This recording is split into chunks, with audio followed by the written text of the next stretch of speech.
All right, let's talk about workplace communication, but we're going to tackle it from a completely different angle. We're going to explore why the absolute best communicators aren't just great at talking, they're masters of what's going on inside their own heads first. Let's dive in. Oh, you know this feeling. We all do, right? You're in a meeting, you make what you think is a brilliant point, and then crickets.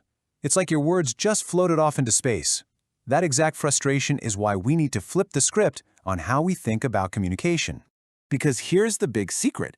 Being heard isn't really about talking louder or using bigger words. The real key is getting a handle on your own internal world, your emotions, how you listen, your self-awareness, before you even say a word. And that whole journey, that inside-out approach, it all starts with one incredibly powerful idea: emotional intelligence. You might know it as EQ. This is the bedrock. It's the foundation for everything else we're going to talk about. I love this quote because it just nails it. EQ isn't about your feelings running wild and taking over. No, not at all. It's that sweet spot, that powerful connection where your brain and your heart are working together in perfect sync. So what is it technically? Well, if we go back to 1990, psychologists John Mayer and Peter Salovey gave us this definition. And you can see it's really a two-part skill. First, you have to understand yourself, and then you use that understanding to better connect with everyone else. You know, the highest form of EQ is really self-awareness. This is all about knowing what sets you off, what your triggers are. So instead of pointing a finger and saying, "You're making me so angry," you learn to pause and say, I feel really frustrated when this happens. See the difference? It's about owning your feelings, which is always the first step to managing them. Okay, so once you start to get a handle on your own internal world, the very next step is to turn your focus outward. And that brings us to the true art of listening. And we have to get this distinction clear, because it's a big one. Hearing is passive. It's just sound waves hitting your eardrum. You can hear something while you're scrolling on your phone. But listening? Oh, that's a whole different ballgame. That is an active, conscious choice to be present and to understand. So how do you actually do it? Well, it really boils down to these 4 things. Step 1, put your phone away. Seriously, pay attention and stop planning your comeback while the other person is still talking. Instead, watch their body language, listen to their words, and then ask questions to make sure you're really getting it. The goal here is to understand, not just to win the argument. Now, these listening skills become even more critical when we're talking to people whose brains might be wired a little differently from our own, which brings us to the really important topic of neurodiversity. And all neurodiversity means is this. It's the simple but powerful idea that there is no single normal or right way for a human brain to work. Things like ADHD or autism, they're not flaws. Think of them as just different operating systems.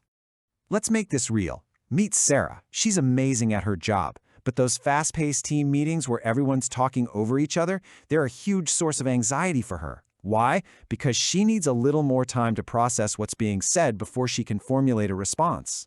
Now, a great manager doesn't see this as Sarah's problem. They see it as a communication design challenge. And the solutions are actually pretty simple. Send the agenda ahead of time. Let people send in their thoughts in writing. Little tweaks like this don't just help Sarah, they make the meeting better for the entire team. So let's say you've got your EQ on point, you're an incredible listener, and you're building inclusive spaces. You'd think you're all set, right? Well, there's one more powerful and often invisible force at play: the company hierarchy itself. This brings us to a concept called power distance, and it's pretty straightforward. In a high-power distance culture, the boss is the boss, and communication flows one way down. In a low-power distance culture, it's more of a two-way street. The key thing is just to know which kind of environment you're in, because that sets all the unwritten rules. So, does hierarchy really matter that much? Oh yeah. Look at the data. When professionals were asked, a massive 87% said it has at least some impact on how we communicate. So we know the structure matters, but let's see how it actually makes people feel. And this is where the numbers get, well, kind of shocking. Only 12.5% of people feel very comfortable sharing their real opinions with their bosses. Meanwhile, over 42% feel actively uncomfortable doing it. I mean, think about that. For nearly half the people, the org chart itself is a wall that stops open dialogue. Which leaves us to this huge question. Why are so many of us just afraid to speak up? Is it that we don't have the skills to communicate, or is it that we're afraid of authority? This data strongly suggests that for a lot of us, The system itself creates a fear that skill alone can't fix. Okay, so knowing everything we've just talked about, from our own EQ to the company's org chart, what can we actually do? Let's bundle all these ideas into a practical toolkit you can start using right away. First, let's start with you. It's all about mastering your internal world.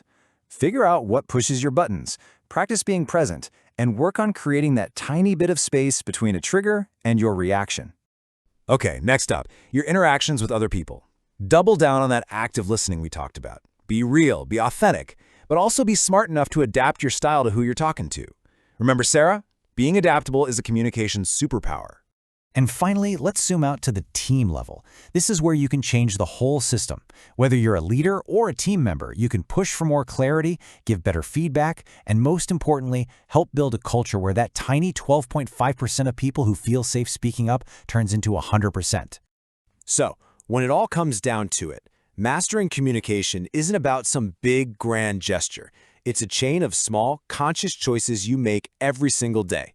Choices to understand yourself a little better, to listen a little more deeply, and to help build systems that let everyone be heard.